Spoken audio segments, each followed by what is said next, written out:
I'm Julie Bartke with Session Update.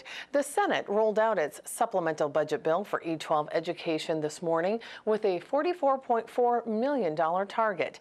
It increases funding for early childhood literacy and technology aid, and an amendment was offered to expand the free and reduced lunch program, which sparked some debate. No child in Minnesota should be denied a healthy lunch, Governor Dayton said. And I believe that Governor Dayton will stick by that. And I see that the school districts are handling it. Many of them are handling it already.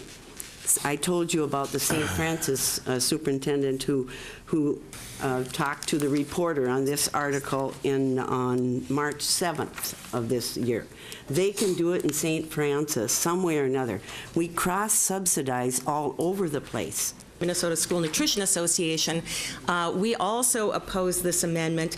Of course, we want every child to receive a healthy school lunch every day. In fact, many of our members, it's not uncommon for them to reach into their own pockets to pay for a meal for a student whose lunch account is low or dry.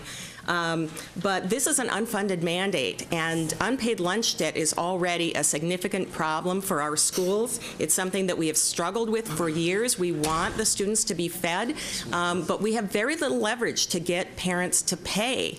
And unfortunately, some parents do view payment as optional, and in districts where they have more generous policies, they take advantage of them. And I think if this passes, our unpaid lunch debt problem is going to explode. I just want to thank, thus far, I think the three voices at this table, Senator Johnson, Senator Bonoff, Senator Kent, that spoke up for children.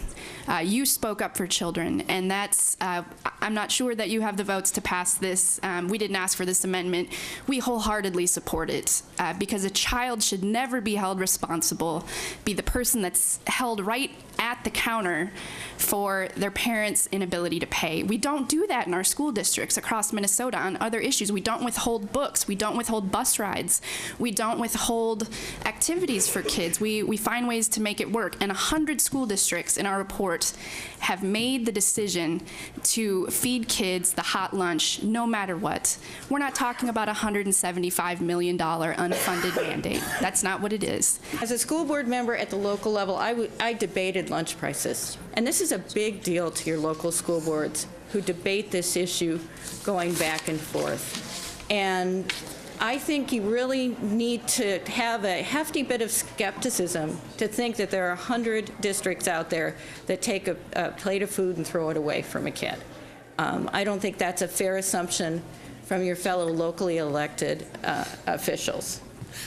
A very good discussion on the need for everyone to have a lunch, but how do you pay for it? And I'm going to suggest, I talked to Senator Johnson, that her message has been made very clear, and the issue addressed in a bipartisan way last session has been addressed in this bill for the $3.5 million for free and reduced. But on this issue, I would suggest words that would encourage districts to not deny. Along with the chair of the committee, I feel bad about not being able to get the support of the people who are in charge of the children, but I think it will be a very strong message. Hopefully they will not be denied, and I hope that we can maybe get a report, a real report from the School Boards Association or the Superintendent's Association to let us know how much money they have had to expend in order to cover that amount. So therefore I will accept this as a friendly amendment.